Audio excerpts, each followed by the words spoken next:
Well, good afternoon, everybody. Here we are for our lunchtime webinar today on making the case for mediation. Here from a very sunny Derbyshire. We're pleased to be broadcasting this afternoon. So we have lots of people on from the UK and from around the world joining us on one of our regular webinars looking at all aspects of mediation. And today, looking in particular at the case for mediation. So taking a few different areas of mediation and considering the case for using these methods, these skills and techniques in these various areas. So we'll be cracking on in a couple of minutes, and I'll be talking for about 40 minutes till around about 12:40.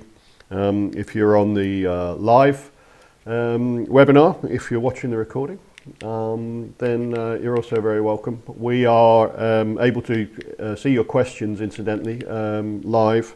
So if you want to make comments or would like to raise any questions or points for discussion, you're very welcome to do so. Perhaps there's something in particular you'd like us to address, and we'd be very happy to do that. So here we are. My name is Mike Talbot. I'm Dr Mike Talbot. I run UK Mediation and started it 23 years ago, and I'm the CEO founder of UK Mediation. Here I am. I've been working in this area for a long time. My own background is in psychotherapy, so I'm not from an HR background or legal background, but come from a background in which I've developed an interest in the psychology of conflict. So what we've done here at UK Mediation over the last 23 years, I shudder to say the number, is to develop our own model of using these skills and techniques for informal resolution of complaints, disputes, conflicts, and have applied them in all sorts of ways through a range of training courses and so on, not just in the UK but elsewhere as well. So we have a way of using mediation, which is, from our point of view, about building dialogue, about understanding the people in conflict so that you can help to resolve their conflict. And this is at the heart of everything we do and at the heart of what we're going to be talking about today. So today I'll be looking at issues of mediation in a number of areas, in particular thinking about what mediation is, what are the costs of conflict in these various areas, and what are the benefits of mediation, what's good about this thing, why do we have this thing, and what's the point. I've done it across a broad range of areas of application of mediation so that you can see some of these lessons applied to many different fields. So we're not just talking about workplace, not just talking about neighbourhoods and communities, not just talking about complaints, but doing the whole thing together really, and looking at some of the general principles of mediation as applied to all of these different areas. At the end there'll be time for a Q&A, but like I say, there is the chat box in YouTube. You're very welcome to make comments or questions, or if you want to just email them in to my colleague, there's an address there to webinar@ukmediation.net. where you can send in a question or comment, and I'll keep an eye out and I'll try and mention as many as I can in the 40 minutes or so, and we'll leave a couple of minutes at the end as well. So let's crack on. First of all, thinking about a few figures, a few statistics in time-honoured fashion as for how we tend to start these things in workplaces. So workplace mediation is a big area of application where we can have fallouts, grievances, allegations of bullying and harassment, allegations of discrimination, unfair treatment, differential treatment on the basis of protected characteristics. We can have problems to do with simple personality clashes or breakdown in communication. And there is a lot of conflict in workplaces. In 2021, nearly 10 million employees were estimated to have experienced conflict according to ACAS. So of course, rather an unusual year in 21, we were variously working from home, remote working, getting used to Zoom, getting limited return to work, limited actual being in the same physical space as people, which had its own contribution to conflict. But in that year, about 10 million people were estimated to have experienced conflict. ACAS get their figures from the number of people who call their helpline. So this is where they get those figures from. So people who call the ACAS 0800 number. Also in workplaces there's a cost, we can put a figure on it. So according to ACAS again, there's about £28.5 billion. Not sure how they arrive at that, but that's their figure of the total cost of conflict. I think if you look at absenteeism, if you look at re-recruitment, if you look at costs of going to tribunals, if you look at the management time taken up with grievances, disciplinaries, performance processes, etc., this is what you're probably looking at, a very large amount of money.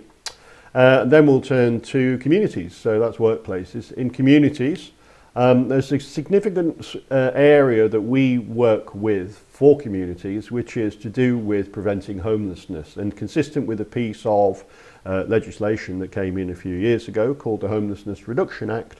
There's been a greater move towards trying to prevent homelessness. So where there are situations where particularly a young person might find themselves on the street because they've chosen or have been required to leave the family home because of conflict, then they will be contributing to this statistic from Centrepoint, which is 29,000 young people predicted to be homeless at Christmas. And this is just taking adult figures. And from our experience and with the organisations we work with, there are also a lot of people in the sort of 16, 17-year-old group who might be either required to leave the family home or choose to do so because of the family situation.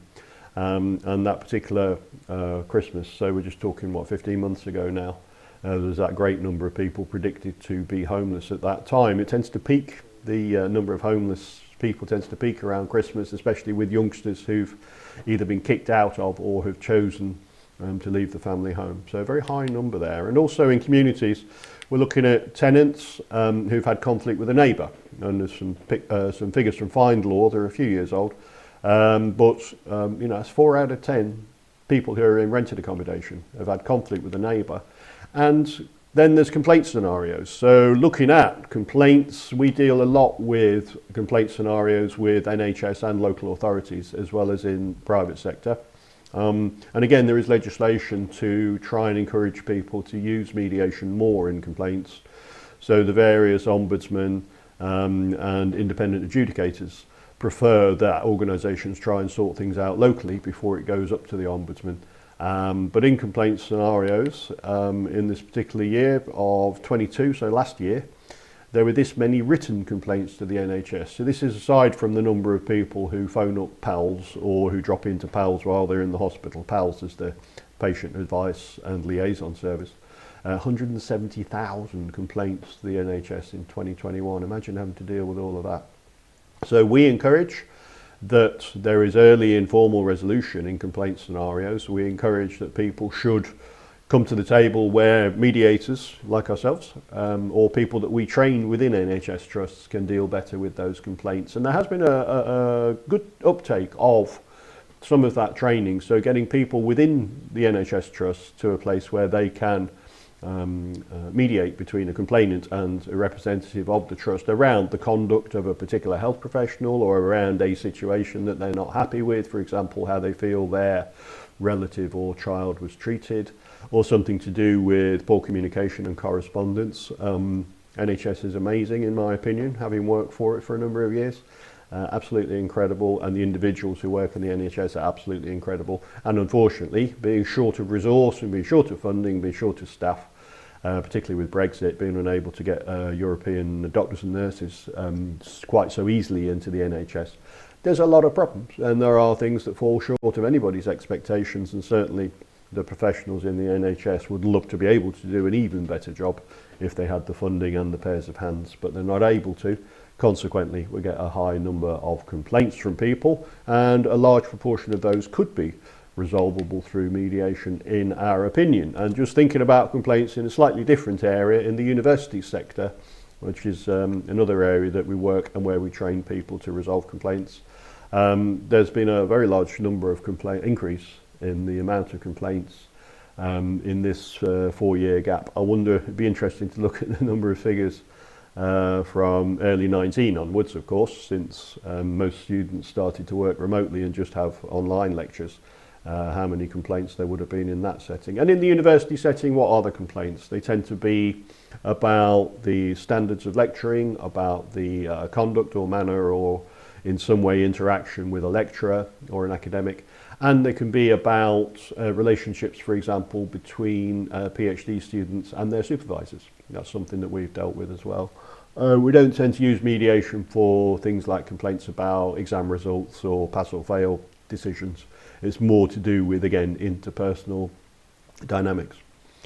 So there's three areas where we're talking about making the case for mediation. We're talking about looking at workplace disputes, looking at neighbourhoods and communities, and also complaints sort of scenarios, which could be in any setting. I'm just picking NHS and higher education there just to illustrate a couple of areas where we deal quite a lot with complaints using mediation. So coming on to the case for mediation, let's have a think about some fundamentals first and think about what it is, what it isn't. Quite a few myths and legends about mediation still, but fundamentally it's a way to bring about a better and more constructive conversation between people. So our strapline is we get people talking, and this is what we do. So using some specific skills and techniques, and with very carefully selected, very professional mediators, what they can do is to get people to the table and get a conversation going between people. That's what mediation is all about. So hopefully it will preclude the need in workplaces for formal action like grievances or disciplinaries, and in the cases of people losing their tenancies or in some way having some compromise to a tenancy agreement, or where in complaint scenarios where people want to take somebody to court because of their complaint about their actions or lack of actions, mediation will preclude such formal processes like grievances and disciplinaries and court action. So that's the idea of it. And what our approach to mediation is getting people talking is to fundamentally address the problems in the interaction and relationship between two or more parties. So we're trying to change the relationship. Sometimes the what looks like the dispute is actually not the dispute. It looks like it's around, you know, you've not finished my extension to a level that I'm happy with, or I'm complaining because my operation has been put back 4 or 5 times, or da da da da. Yeah, that's the symptom of the complaint, but quite often it's to do with how we've been spoken to. It's to do with how an individual has related to us. It's to do with the fact that you don't keep me informed. It's to do with the fact of the manner of an individual when I speak to them on the phone. It's because of that thing you said. So it's often to do with the interpersonal dynamic, and we work on the basis of a lot of disputes arise because of a problem in communication and the relationship between the parties, albeit the immediate dispute is symptomatic of that breakdown in an interpersonal relationship. Okay, so what we are looking at with mediation is to really transform that relationship. So, you know, people at work who've got a problem around this particular grievance or this particular thing that's alleged to have been said or done, actually we're future-proofing that relationship. We're trying to get to a place where the parties, they don't have to like each other, they don't have to be friends with each other, but we can help them to get to a point where they have a more constructive dialogue on a day-to-day basis, where they can actually communicate without all that friction, and especially where they're not just drawing in other people the whole time into factions, into your side, my side, drawing in professional time from the HR department or management. So we get into a place where we've transformed the relationship, and it's a bit more than just addressing the immediate dispute. Okay, so I could say a lot more about that, but we won't. Move on. So mediation. We're looking at trying to provide an opportunity for an early and informal resolution to a dispute, be it workplace, be it neighbourhood and community, be it in a complaint scenario. Trying to preclude the need for formal measures. And we're also aiming to give the parties responsibility for that resolution. So we're not arbitrating. I said about myths and legends. One of the popular myths and legends with mediation is that the mediator hears from both sides and then says, okay, here's what you need to do. It doesn't work like that, as anybody, any of the trained mediators who are on today would know, just having a quick look at who's on. We're giving the parties that responsibility. The assumption is that for a solution that you yourself have crafted, you're more likely to put your shoulder behind it and make it work. So we make that assumption that if it's something that I've chosen to do rather than I'm going to be told to do, I'm more likely to try and make it happen. I get ownership of the solution. And the idea is that in the dialogue between the two parties, they together come up with a way of working through this workplace problem, neighbourhood problem, complaints type problem, that they craft themselves. And it's not what A says has to happen, it's not what B says it has to happen, but the parties have the responsibility for coming up with a third way. this sense that nobody wins or loses and the solution hasn't been imposed, it gives the parties far more commitment to trying to make their mediation agreement work. So it's not just about clearing the air between the parties, coinciding the two narratives they've got about how they've arrived at this point, but it's also about when they come up with this third way, something that neither of them could have come up with individually, but which arises from their dialogue. There's this sense that nobody's winning or losing and the solution is not being imposed. In order to get people speaking openly and honestly, of course, we need to do this in a private environment, preferably with somebody who's entirely removed from the situation. So the mediator should be entirely independent and removed from these people's home or work lives. It shouldn't be people they know or they've already worked with. And there can be issues with that where we're looking at, for example, having internal mediators, such as in the NHS, where you have people who work for the NHS who are offering to mediate between a complainant and a representative of the trust. From the complainant's point of view, that doesn't look independent. It looks as if, because the mediator's there with their lanyard on, it looks as if this person's on the side of the NHS trust. They're not, and they're trained to be independent and impartial, but the perception of that can be sometimes a bit of a blocker. So we need to make sure that the mediator is conspicuously independent, conspicuously impartial, and is perceived as such by both parties to the dispute. And in that way, with the confidentiality and the independence, we can get people to speak openly and honestly, get into the heart of the matter. Because without getting to the heart of the matter, without understanding the people in dispute, it's very hard to resolve their dispute. Okay, so they're the aims of mediation, and then we need to have some fundamentals in place. So we have the voluntary participation, which I've slightly alluded to, where people can't be forced to take part. If, like me, you don't like being told what to do, if when you get hassled in the electronics shop to buy the extended warranty and you don't really want it, you're going to push back. So the more the individual pushes you to have this thing that you don't really want, the more you're inclined to push back. It's just the way we are. Maybe some of us more than others. But the voluntariness is really important. You can't force people to engage in mediation, and our experience over all these years and the many thousands of disputes we've mediated is that people have to want to do it in order to make it work, and if they don't, it won't. And second thing is the confidentiality. So just a couple of extra points about that. We don't retain any record from mediation. We don't make notes or minutes, and any disclosures are going to be minimal. So when we're working with families and neighbourhoods, particularly working with young people, you know, we are very, very attentive to, and we train people to be attentive to any child protection issues, any safety issues, safeguarding issues, and making sure that nobody is coming to any harm by virtue of the mediation, of course, but by virtue of the situation they find themselves in. And clearly with complaint scenarios with the NHS as well, there's a lot of sensitivity there about we need to keep it confidential. We want people to speak openly and honestly and actually to tell us what's really going on. But at the same time, we want to make sure that you know, we're protecting any vulnerable people, and making sure particularly children or people in a vulnerable situation of a medical setting are being protected, and that we're not using the confidentiality as a form of secrecy to bury any poor practice or to you know, to gloss over any risk issues.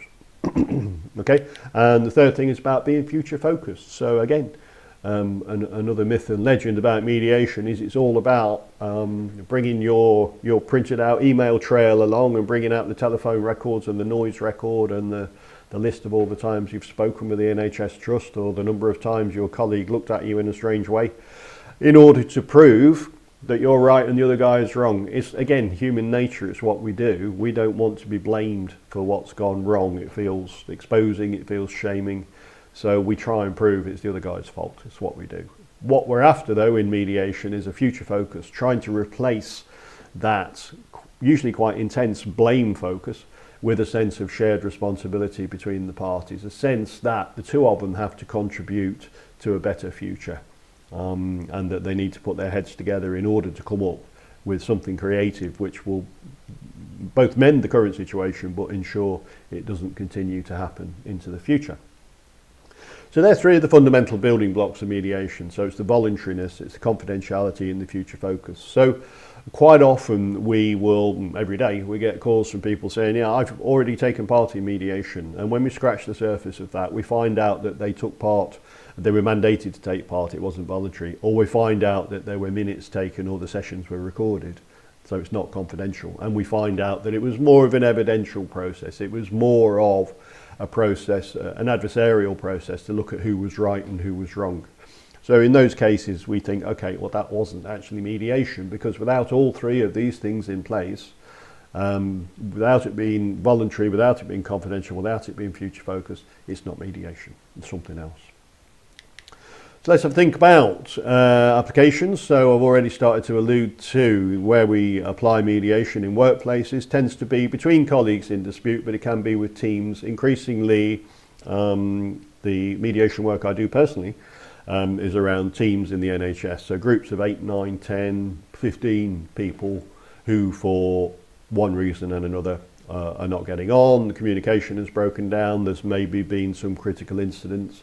But between colleagues in dispute, it could be one-to-one where there's a personality clash. It could be a group of 3 who maybe following a restructure in an organisation find that they're not getting on well, the lines of communication are blurred, somebody got promoted and somebody didn't, all those kinds of things.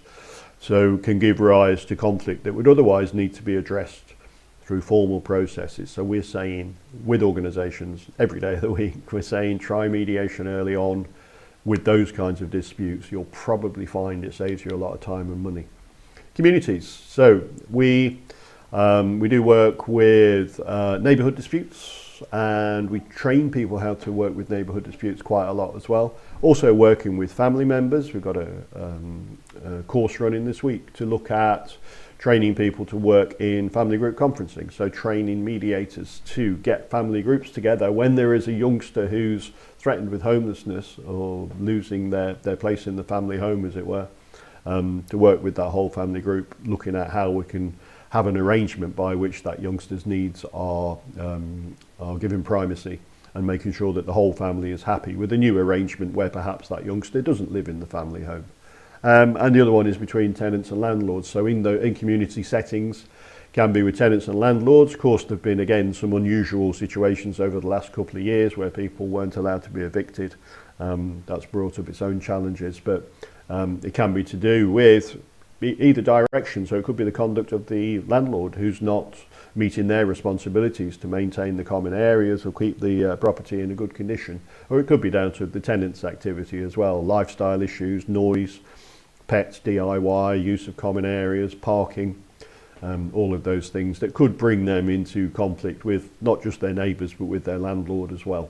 So a very good area for using mediation, and very recommended by the courts as well. So now these days when a housing provider pitches up at court with an intention to evict a tenant, for example, the judge is going to ask, what have you tried in order to patch this up locally, and did you try mediation? And there are many cases we've been told about where the judge is batting it back. He or she will say, now go away, try mediation first.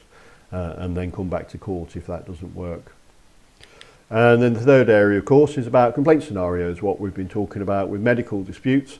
Another area of work related to that is to do with best interests cases. So where there is an intention to withdraw medical care and just go into palliative care only.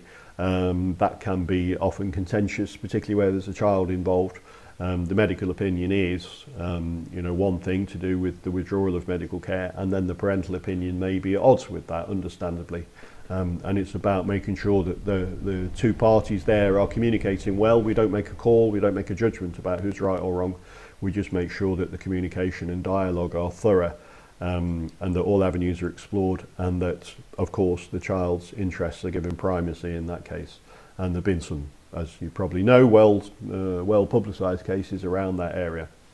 And then complaints around goods and services. So people complaining to a local authority, people complaining to a private sector provider of this, that or the other, and then trying to patch that up, trying to get a conversation going, using the skills and techniques of mediation to try and preclude the need for a formal investigative process, save people a lot of time and money and hassle. Okay, so they're the areas of application. And then let's think about, there is a problem being solved here. So one of the fundamentals, I think, is that, why bother with mediation? Well, because it solves a problem. It solves a problem and it saves a lot of money. So the problem is that conflict can be very expensive. Conflict can be very time consuming. That's the problem that we're solving. So in terms of the costs of conflict in workplaces, the problem there is it consumes a lot of management time. So, there's a figure from the CIPD, Chartered Institute for Personnel Development, some years ago now, saying that the average grievance will consume around about 8 days of management time, and a tribunal will consume around about 14 days of management time. You can cost a day of management time, and you can put a figure on that, but that doesn't even include HR time, in-house legal, calling your own legal helpline, and ultimately any payouts that have to be made at tribunals. So just in terms of management time, around about 8 days for a grievance and 14 days for a tribunal. HR time on top of that, plus absenteeism. People often will go off sick with stress during the course of an investigation. People will be avoiding work when there's some really more intense conflict going on. It's an unpleasant place to be. Presenteeism is very distracting, so people actually coming to work but not getting much done. So coming into work and not being communicative with colleagues, being upset about, understandably upset and distressed about the workplace situation, an atmosphere in the office is going to mean a less productive office. So all those levels of presenteeism. And then of course people leave, and we have a cost for recruitment and replacement of people. We know it's a very expensive thing to train people up in particularly in some sectors more than others. We need to replace people when they leave and train them up as well. So big distraction from the work, cost of management time that I've mentioned, HR time on top, legal time on top of that, people not coming to work or people coming to work and not being productive, and then of course having to replace folks. And most managers will tell you that they spend a lot of time dealing with workplace conflict. So some more figures from ACAS. This is based on a survey in 21. About 18% of a manager's time is spent dealing with workplace conflict. So that's nearly 1 in every 5 hours, or one day a week, 1 in every 5 days dealing with workplace conflict. That's a lot of time, and a lot of people who manage, I can see we do have some people who are in management positions on today. You'll know that this is true. You're probably rolling your eyes right now to say that it takes so much time dealing with conflict, particularly amongst larger teams, I think, and particularly in high stress environments, having to deal with the day-to-day fallouts, conflict of interest, communication breakdown, personality clashes, he said, she said type scenarios. It takes a day a week to do that, 1 day of every week. In neighbourhoods and communities then, let's have a think about the application. So we're looking at the costs rather. So looking at the costs of rehousing people or providing temporary housing. Big issue there to do with the unavailability of temporary housing and the difficulties of rehousing people if they are required to leave their property because of a dispute with the landlord, or if there's a fallout within a family, so that in particular a young person gets ejected from that family home, or in fact chooses to leave the family home because they're better off doing so. So there is a cost to getting that person back into accommodation and or providing some temporary housing whilst the authority tries to find them somewhere to live. So a cost there that can be, could be, you could put a figure on that. Burden on local authorities and statutory services for when people are out of somewhere to live, and an impact on the mental health of the individuals involved. Here at UK Mediation we do a bit of work with shelter, we do a bit of work with crisis, we do work with the night stops, which are temporary shelters for people who've been made unexpectedly homeless. And it's well known across all those sectors that it does have a profound impact on people's mental health, unsurprisingly, to find that you don't actually have somewhere to live. Tonight you're spending in the bus station. Last night you were in a warm bed. Okay, it does really impact people's mental health. And the other thing is about potential knock-on effect for the housing market, just having an impact nationally in a country where we are short of houses. We are still really short of places for people to live, and especially low-cost housing is very much in short supply. But increasing the demand side of the equation has a knock-on effect for the housing market, clearly, particularly where there's a shortage of supply, as there is at the moment. And in terms of a figure, let's have a figure. 2019, local authorities in the UK spent over £1 billion on providing temporary housing. So that's a big deal. And the figure comes from the Big Issue in 2020, who work with people who are homeless. So that's a very large figure for providing bed and breakfast accommodation, hostel accommodation, if you can get it, host families who get paid to take particularly youngsters in on a temporary basis. The bill for that is £1 billion in 2019. That's a lot of outlay for temporary housing, basically to keep a roof over the heads of people who don't have anywhere to live. And then the third one is complaint scenarios. So the cost of conflict, we're looking at the cost of conflict on public sector organisations for dealing with the complaints. You saw that enormous figure earlier on for how many complaints there are. It takes a lot of time to deal with those complaints. It really is a slow, lengthy process. All of the phone calls, all of the emails, all of the correspondence.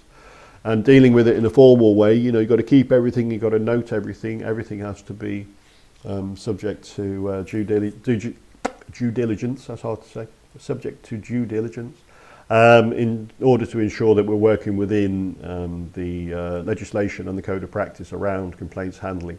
So a big amount of time taken up dealing with all those, tens of thousands of complaints. And it's slow.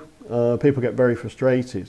People get very frustrated about the resolution of their complaint, but while the complaint is being handled or resolved and decisions aren't getting made, critical decisions about a child or relative's care, the treatment is being held up. So big delays. So there's an intangible cost there, ultimately to people's health and well-being, because it's slow to sort out disputes, treatment may be suspended, and critical decisions may be kicked into the long grass because of the failure to resolve disputes. So using something like mediation, we can get things patched up in a day. So mostly with complaints mediation, we are doing it in a single day. We'll talk to the complainant and respondent individually, usually in the morning, and then try and get them together in the afternoon these days, which might be face-to-face or might be online.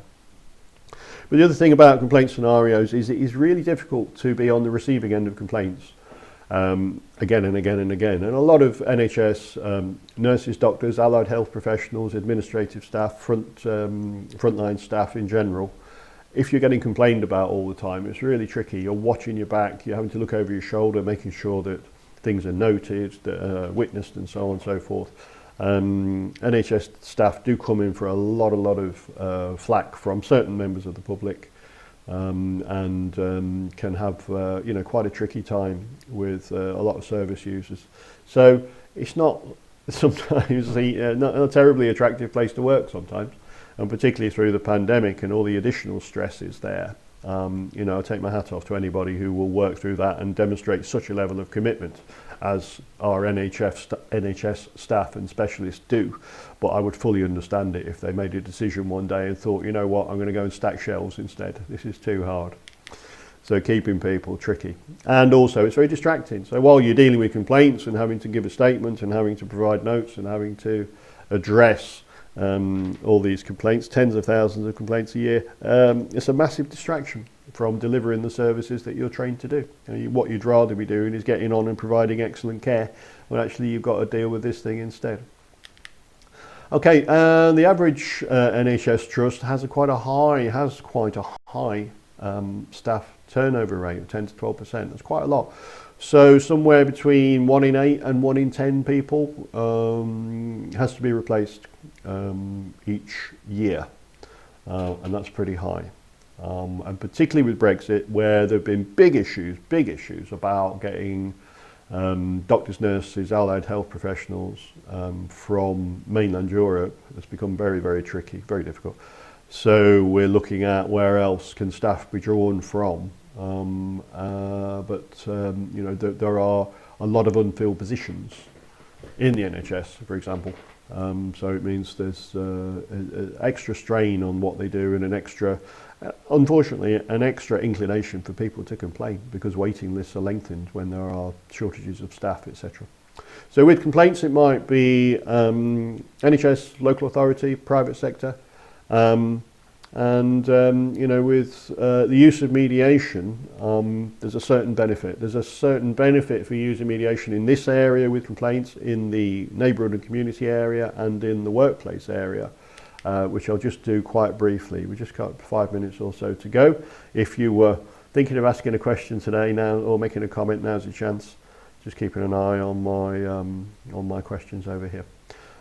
So what are the benefits of mediation? Well, I've already said a few things, but let's have a look at it in terms of organisation. So right across the board then, so whether it's an employer, a workplace, or a neighbourhood and community organisation, or an organisation who has to deal with a lot of complaints, whatever that is, those organisations, what you'll find is that mediation is far, far less expensive than using the formal complaint resolution, formal dispute resolution procedures.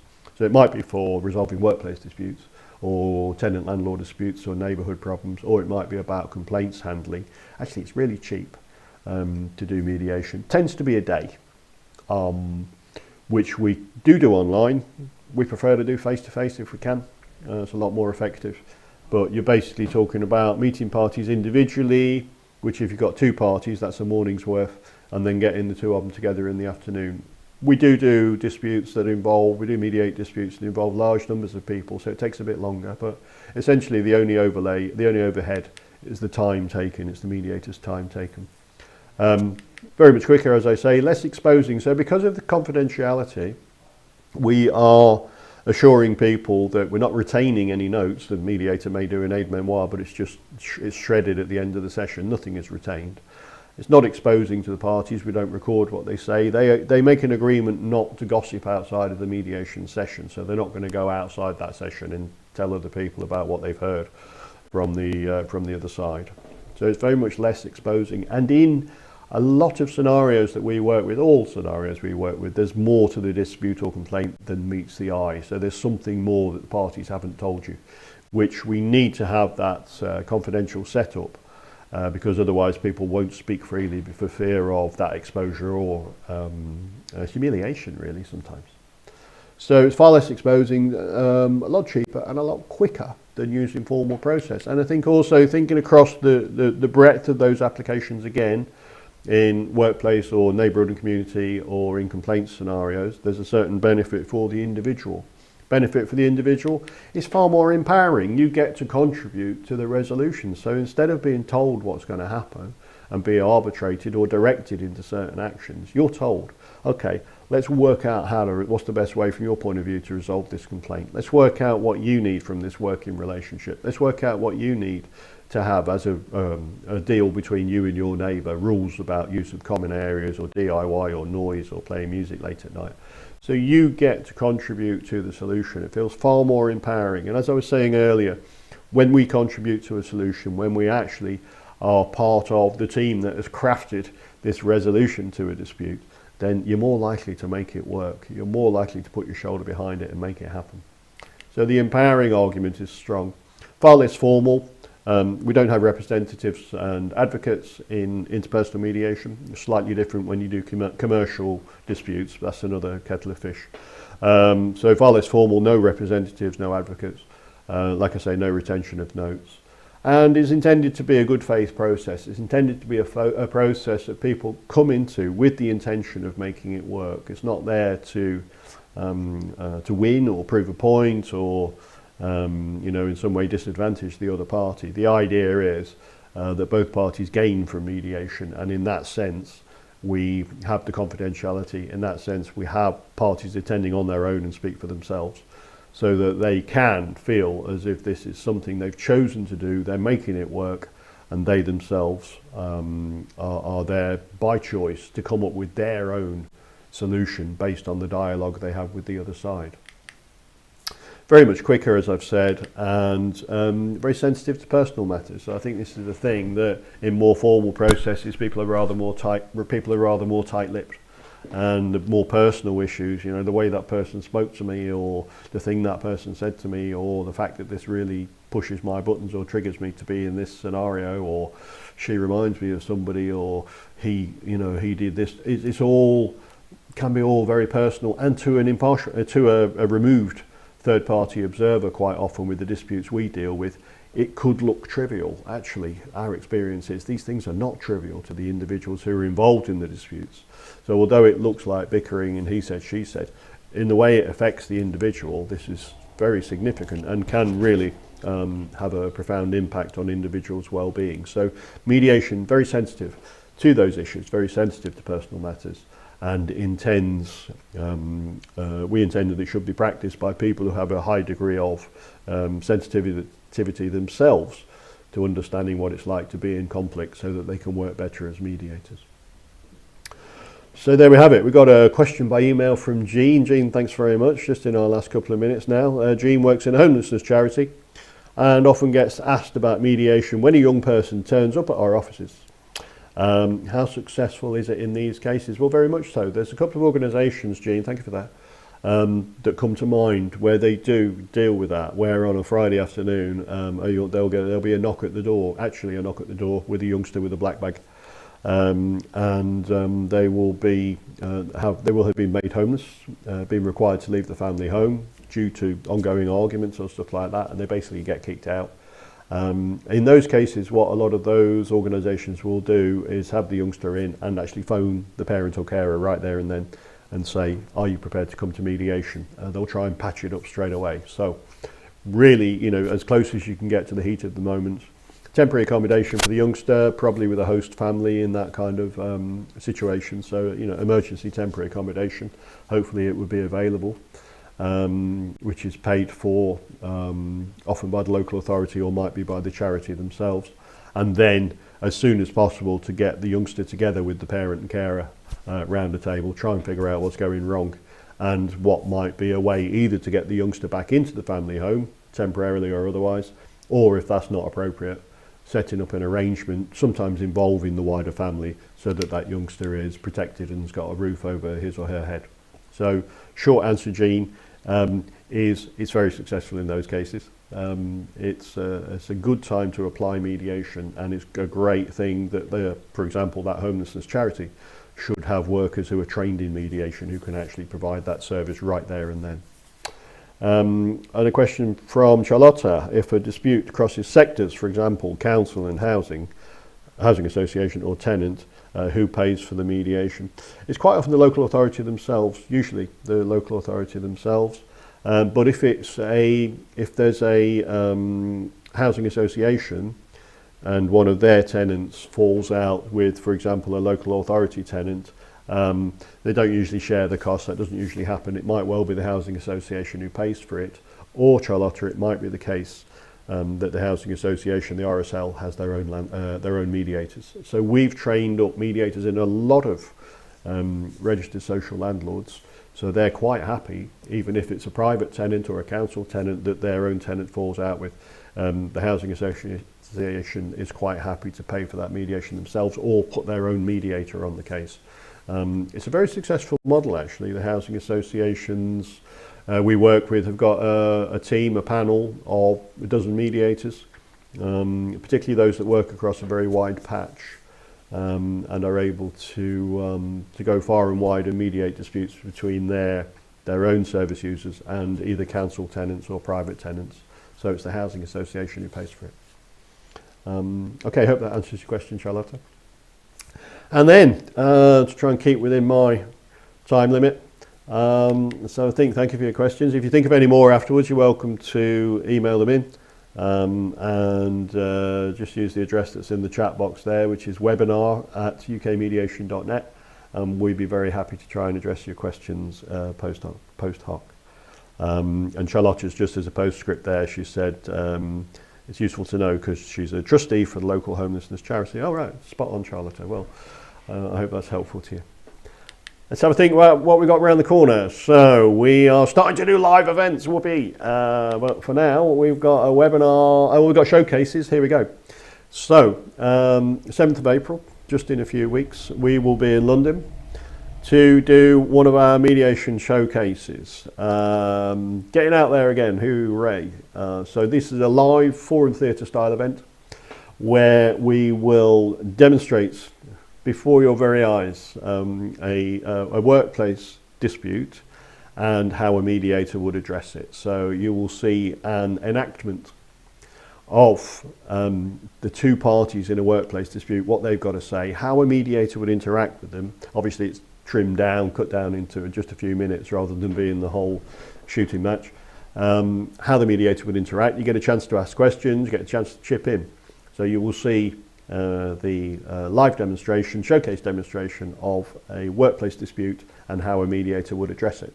So we're doing that in London on Thursday 7th of April in the afternoon, and again in Manchester on the 14th of April, the week after, again in the afternoon. You'll meet the team, nice informal events. You're very welcome to ask your questions, make your comments. There's nothing like seeing mediation in action. I think that's what we've learned and why we do these showcases. We have got lots of stuff on our website. You're very welcome to look at our library of webinars, for example. A few video clips, there's various resources you can get for free on our website. Great, that'll tell you a lot about mediation, what it looks like, how it works, why we do it the way we do. But seeing it in action and being able to ask questions and stop start and actually speak to a mediator, there's no substitute. So do join us for our live mediation showcase either in London or in Manchester. And around the corner, we are talking about one strand of our work is about confident conversations. So we work a lot with those sorts of skills and techniques that people might need even before they get to the point of mediation. So how can you, in the conversations you have with your manager, report, tenant, neighbour, complainant, person responding to your complaint, in all of those areas, how can those conversations be made more effective and more confident? So that you don't even get to the point where you need a mediator. So resolving it for yourself in the language you choose, the manner with which you approach the conversation, and some of the skills and techniques for having more confident conversations. So we'll be looking on 29th of April at how you conquer the confident conversation and how you can plan and initiate and manage a more successful interaction with somebody. So to resolve the conflict with them and preclude the need for any third party involvement. And then the May one is tenancy mediation. This is an online showcase. So this is looking at a dispute, a dramatised dispute between a landlord and tenant and what a mediator would do with that. So that's a showcase you can watch in a similar manner to this. You can watch it online. And then 24th of June, back to the webinar format. And looking at conflict resolution, crossing contents, so how we work with disputes across countries and continents. And I'll tell you in June a little bit more about EU mediation, something that we've started up based on a company we've opened in Ireland to have a foot in the EU post-Brexit, thank you very much, and what we're doing with mediation in countries outside the UK. So we'll tell you more about that on Friday 24th of June. In the meantime, thank you very much for joining us. Thank you for your comments and questions. You would be very welcome to keep in touch with us. There's all the ways you can do that on there. With our YouTube, you can like and subscribe. You can follow us on Twitter, check out our LinkedIn, and check out our Facebook as well. There you will find various media, including all of the old webinars, previous webinars, and this one. And lots of other stuff for free, and various interactions we have with our many friends, followers, colleagues, trainees, mediators that we've contacted over the last 23 years. So for now, thank you for your attention. Thank you for being here today. I hope you have a good weekend. Take care. I'll see you soon.